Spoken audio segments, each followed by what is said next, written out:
नमस्कार, शुभप्रभात. बघू शकता मित्रांनो, तर हे दिसणारं हॉस्पिटल आहे ते आमच्या पेठशिवणी गावचं आहे, जे की आमचे क्लासमेट. आम्ही एकाच वर्गात शिकलो आणि आम्ही शिक्षण सोडून दिलं आणि आमचे क्लासमेट जे की doctor Shivsham Motiram Zurle, BHMS gold medalist family physician, जे की संभाजीनगरच्या कॉलेजमध्ये.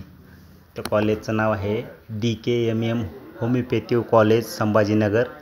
BHM थर्ड इयर कंप्लीट होऊन 4 वर्षापासून आपल्या मातीची नाळ असणारे आमच्या गावचे भूमिपुत्र डॉक्टर शिवशाम मोतीराम झुरळे साहेबाने त्याला खूप जॉबचा अप्लाय आला होता, पण त्यानं आपल्या मातीशी एकनिष्ठ राहून आपल्या पेठशिवणी गावचे सर्व नागरिकाची गैरसोय झाली नाही पाहिजे म्हणून त्याने गावातच हॉस्पिटल टाकलेले आहे.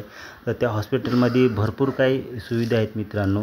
उपलब्ध सुविधा आहेत ECG, छातीची पट्टी व अंगावरील मांस, मोड, खुरूप, चरबी, गाठ काढणे, टाके मारणे व जनरल सुविधा उपलब्ध आहेत. आणि तिचा स्वभाव इतका शांत आहे मित्रांनो की तुम्हाला अगदी समजून सांगतात. आणि ते गोल्ड मेडलिस्ट डॉक्टर साहेब आहेत. तर आम्हाला अभिमान आहे की आमच्या गावचे आमचे वर्गमित्र शिक्षण पूर्ण करून डॉक्टरची डिग्री घेऊन आपल्या गावामध्येच सर्व गावकऱ्याची सेवा करीत आहेत. आणि खास करून एक तुम्हाला महत्त्वाची गोष्ट एक सांगतो मित्रांनो, हॉस्पिटल आतापर्यंत खेड्यात बघितल्यास साधे, पण तिथे बाथरूमची वगैरे पण सोय आहे. एकदम छान प्रकारे हॉस्पिटल आमच्या मित्रांनी बनवलं आहे.